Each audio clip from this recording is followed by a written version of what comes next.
This is Daily Tech Now, where we cover breaking news in the tech industry every day.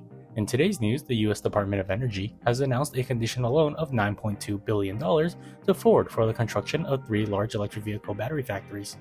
This loan represents the latest government offering to an automaker since the bailouts following the Great Recession in 2009.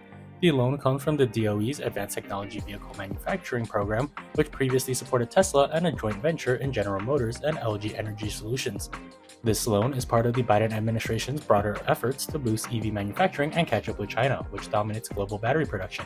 It is also a significant step towards promoting clean energy in response to the climate crisis. Vehicle emission contributes significantly to greenhouse gas emissions and climate change. An increased EV sales is crucial to meeting the climate goals outlined by the Paris Agreement. Ford plans to invest $11.4 billion along with South Korean battery manufacturer SK Innovation to build 3 battery plants in Kentucky and Tennessee. The joint venture, called Blue Oval SK, aims to create sufficient capacity to produce 129 gigawatts of batteries annually by 2026, which could power around 2 million EVs per year.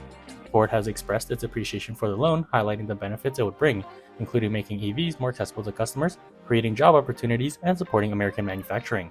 The company acknowledges that collaboration between public and private sectors is vital for accelerating major technology transitions, such as the shift to zero-emission transportation. The AVTM program was established by Congress during the administration of former President George W. Bush.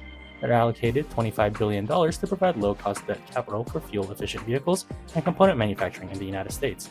Both Tesla and Nissan have previously received funding through this program. Ford, along with Tesla and Nissan, also received a loan from the AVTM program in 2009 to improve energy efficiency and renovate factories during the recession. While Tesla and Nissan repaid their loan, Ford faces challenges in clearing its debt.